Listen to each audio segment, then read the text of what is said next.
Oi, pessoal! No nosso último programa de entrevistas, vamos trazer mais um assunto ligado à saúde.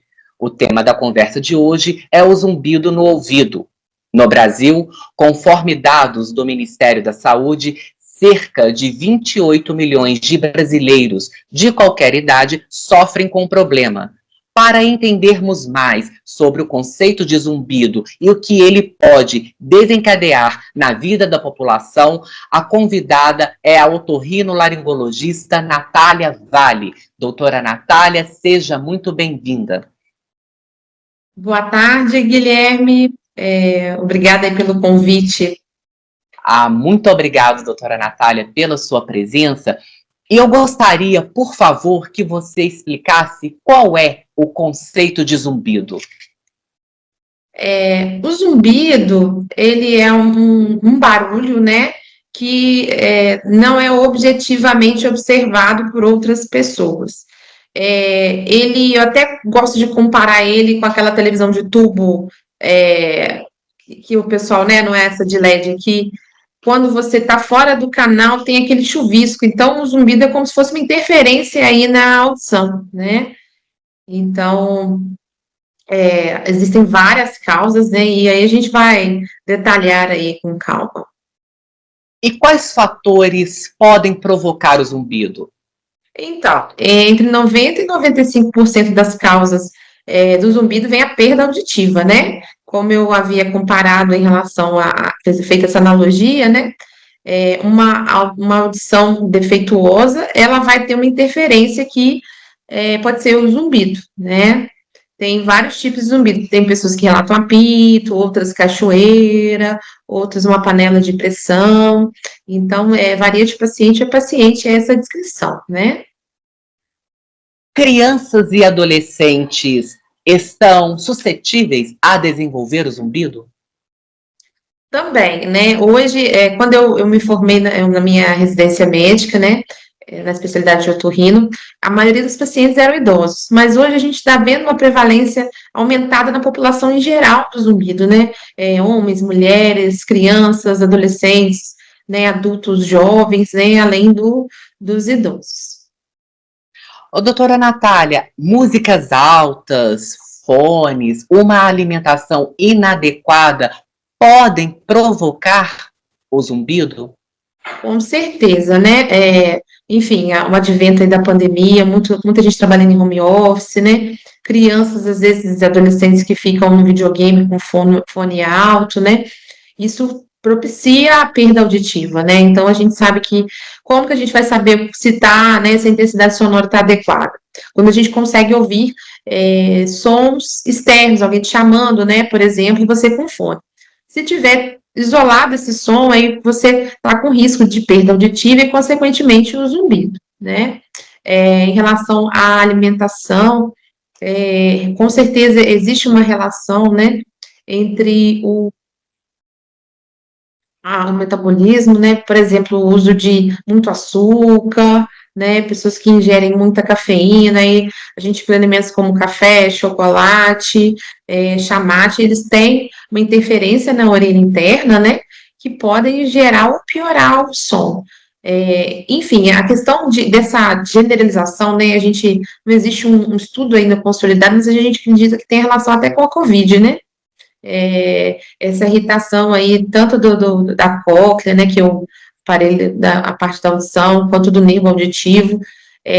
A gente tem muito relato, né, de pessoas, às vezes, em crise, né, na crise da doença, do aparecimento do zumbido. Então, eu acredito que tem a relação. A gente não tem ainda nenhum estudo ainda, né, devido ao tempo, né, formado, mas que a gente pensa que pode se ter, né, generalizado esse problema. Realmente, a incidência, a gente vê em consultório, aumentou muito, né? Inclusive, durante a pandemia, foi um assunto que, né, coincidentemente, você te chamou a atenção para a gente falar, e me chamou também. Eu fiz cursos relacionados a isso por conta desse aumento dessa procura. Então, hoje é uma coisa que eu gosto muito de trabalhar. Existem várias causas, né? Não, perda auditiva é uma delas, mas alterações musculares, alterações metabólicas, igual você falou, lesões centrais, tumores, alterações vasculares, e a parte psicológica, né, depressão, ansiedade, pode vir também com zumbido, além das síndromes labirínticas, do labirinto, né, da tontura, às vezes ela vem tontura, zumbido, e náusea, por exemplo, e fazem parte de uma síndrome. Então, na hora da consulta médica, é importante essa destrinchar, né, eu falo que a parte mais importante da consulta é realmente a entrevista, a anamnese, né, que a gente conversa, para a gente pensar a linha de raciocínio que a gente vai chegar para avaliar o zumbido, tá? Você falou do cafezinho, da cafeína, que pode desencadear o zumbido. Quando a pessoa chega ao seu consultório relatando zumbido e também relatando que toma café no dia a dia, o que você orienta em relação ao consumo de café no cotidiano da pessoa? Então, né, essa questão alimentar, né, enfim, até os nutricionistas, eles sabem bem, né, se você cortar radicalmente uma dieta, a tendência dela não dar certo, né? Então, o que é que eu converso com a pessoa? Eu vejo o grau, né, de afinidade que ela tem com o café, se não fizer falta, a gente pede para excluir, né, da dieta para ver se tem uma relação, né? Caso o paciente, não, eu não gosto muito de café, tem pessoas às vezes com abstinência, você tem dor de cabeça, né? Eu recomendo o uso do café descafeinado, porque ele tem uma proporção quase mínima de cafeína, né? Então, a gente tem algumas marcas aí no mercado, então eu oriento esse paciente a usar o descafeinado e diminuir a frequência também do uso do café. Doutora Natália, o zumbido é sempre um sintoma? Sim, zumbido é um sintoma, né? Não significa uma doença. Zumbido é que nem febre, né? Sinal de que alguma coisa está fora aí do lugar. Então, é passível de investigação e não é uma doença, né? É um sintoma mesmo. Então podemos dizer que o zumbido é sempre uma consequência da perda auditiva ou depende? Não. Apesar de ser a maioria das causas das pessoas que têm zumbido, não é 100%. A gente pode ter alterações musculares, porque o músculo também gera som, né? Então, pessoas com alteração de coluna, alterações na articulação temporomandibular, né? Que é essa parte aqui de abertura e fechamento da boca, contratura muscular, ela pode gerar o som e pode justificar o zumbido, né? Além de tumores, né, do sistema nervoso central aí, também alterações vasculares, e que também pode ter relação, além de doenças como diabetes, por exemplo, né? Tem pacientes que o diabetes, o primeiro sintoma dele é um zumbido, né? E o que que acontece? A questão da perda auditiva, né? O nosso nervo, ele é nutrido por artérias, né? Então, pode acontecer do doente ter uma audiometria normal e ele já vir com lesões microvasculares desse nervo por doenças metabólicas, como eu relatei a questão da diabetes, a dislipidemia, né? Alterações tiroidianas também, que antes de aparecer na alteração diométrica, ela pode aparecer como um zumbido. Então, realmente existem, né, a gente pede, eu peço de exames aí, de triagem, primeiro a audiometria, né, que é esse exame que avalia a audição, e exames laboratoriais, né, então o ponto de partida para o paciente de zumbido para avaliação dele é esse. E como o zumbido afeta o dia a dia das pessoas? Incomoda, né, muitos relatam incômodo, graus de ansiedade, né, até alguns casos de depressão também, porque a pessoa não suporta, né, mais aquele barulho. Então, assim, a gente, como que é feita, assim, a avaliação na consulta de zumbido? Exatamente a questão do incômodo, né? Então, a gente faz, né, a consulta de zumbido, né, a consulta especializada para avaliar zumbido, ela tem uma parte chamada aconselhamento. O que é isso, aconselhamento? É você, baseado, às vezes, né, dependendo da situação de alguns dados, já alguns exames, né, o retorno dos exames, tranquilizar essa pessoa, porque muita gente acha que é um tumor, né, é uma coisa muito séria, e fica ansioso, fica deprimido, então, o aconselhamento de esclarecer, explicar, tentar entender o que está acontecendo já é o primeiro tratamento, né. Na sua opinião, doutora Natália, falta uma conscientização maior acerca do que é o zumbido? Acho que sim, acho que é uma coisa ainda que não é muito falada, né? Não, é um sintoma, infelizmente, a gente tem muitos profissionais que, na hora do paciente, tem o retorno do paciente, fala que não tem tratamento, que não tem jeito, que é assim mesmo, e a gente tem tratamento, né? Ainda é uma ciência ainda que está se descobrindo muitas coisas, a gente não tem respostas exatas, mas a gente consegue fazer sim um tratamento, a gente consegue fazer um acompanhamento para melhorar a qualidade de vida desse indivíduo. Então, eu acho que é importante que se conscientize que tem tratamento sim, zumbido não é uma coisa sem tratamento. Acho que a grande questão aí do assunto é essa, a pauta aí principal. E quais são as principais formas de tratamento para o zumbido? Então, a gente tem várias formas de tratamento a depender da causa, né? Se for alguma doença orgânica, né, como eu citei o diabetes, é o tratamento da doença, né? Perdas auditivas, o uso de prótese auditiva, a gente tem uma correção, né, pelo aparelho auditivo das frequências que estão insuficientes e, consequentemente, a gente consegue melhorar bem esse zumbido. Muitos pacientes do tratamento da ansiedade, da depressão também, né, dependendo da causa, né, a parte muscular, por exemplo, alguns medicamentos e também terapias, né, então é um sintoma que a gente fala que é multidisciplinar, a gente precisa muitos outros profissionais também, nutricionista, né, se for questões de dieta também, né, que pioram o problema, né, o fisioterapeuta que também faz avaliação dessa parte muscular, né? Muitos pacientes às vezes têm dor, né? Eles apresentam zumbido e dor cervical, alteração também no ATM, como eu falei, né? Às vezes também o dentista pode ter incluído com o uso da placa, né? Para correção dessa articulação, caso a causa seja essa. Então, o tratamento é uma coisa muito plural, né? E cirurgia, se for o caso, né? Se tiver alguma alteração vascular, fosse coberto, algum tumor, né? Também não deixa de ser um tratamento aí para o problema, tá? E o tratamento, ou melhor, o acompanhamento do paciente que tem zumbido é pela vida toda? Sim, a gente até tem uma médica no Brasil, doutora Tani, que ela é referência, ela faz uma pesquisa sobre casos de cura de zumbido, né? Então, ela tem alguns casos de cura. Ela até pede para as pessoas mandarem, né? Se você tiver um doente com cura, que pode haver, ela tem alguns casos de cura. Muitas pessoas têm controle, têm tratamento, então, igual uma doença crônica, né? Se tiver alguma questão que não melhora, a gente pode fazer o acompanhamento, né? Mas existe essa dualidade, essa possibilidade de cura. Então, e ela relata também que qual o método que trouxe a cura para alguns casos? Alguns casos foi a parte fisioterápica, outros casos foi até aparelho auditivo, já aconteceu, que ela relata, medicamentos. Então, controle da ansiedade, estresse, essa questão nutricional, fatores associados.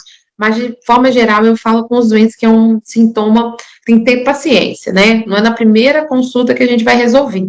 A gente precisa destrinchar os problemas, né? Meu pensamento, né, que na verdade o zumbido é igual a febre.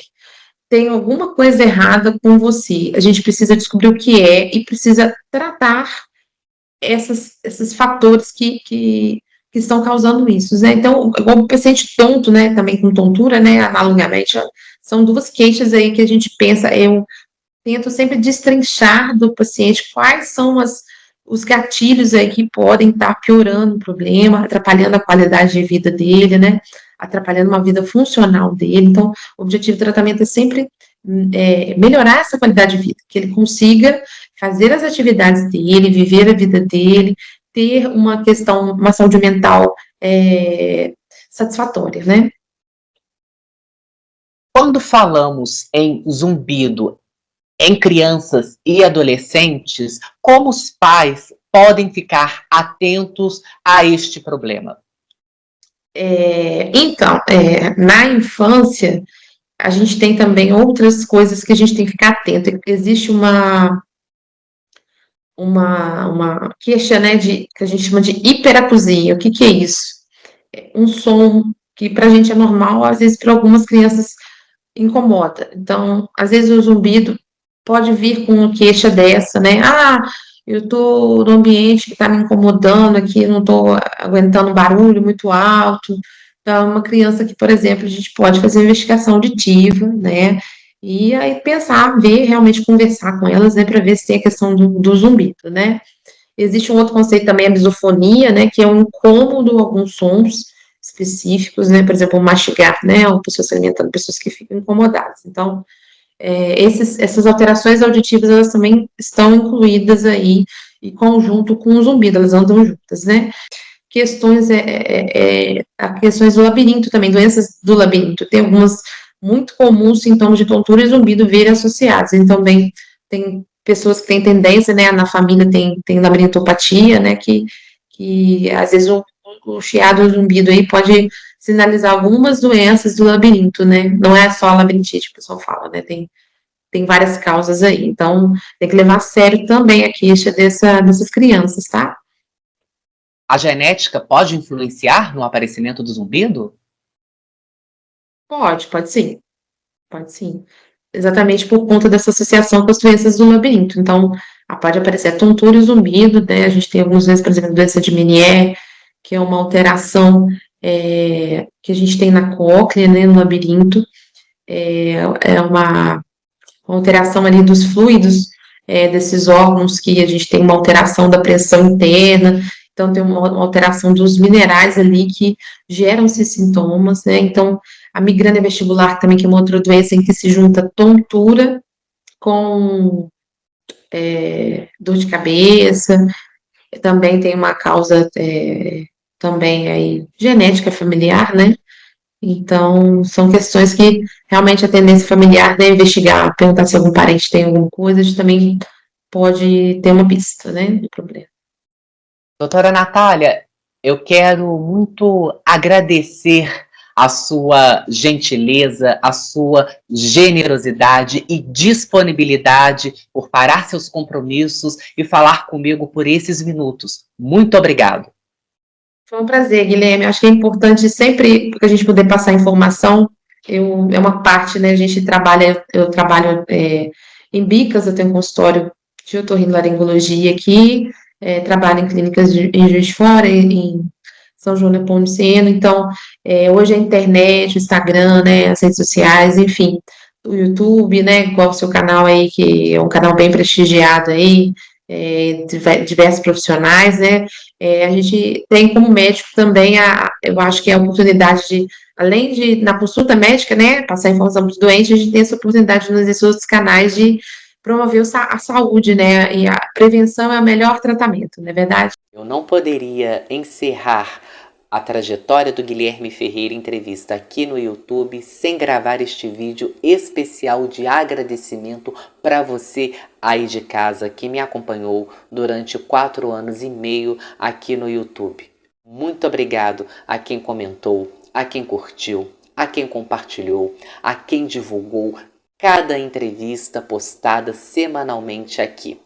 As entrevistas, claro, elas continuam na plataforma para que você veja e reveja quantas vezes quiser. Deixo o meu abraço e mais uma vez o meu agradecimento sempre, sempre muito especial. Espero revê-los em outro projeto, se Deus quiser, quem sabe, em breve. No mais, o meu desejo de muita saúde e mais uma vez o meu muito obrigado a cada um de vocês pela companhia durante todo este tempo. Um abraço e até mais.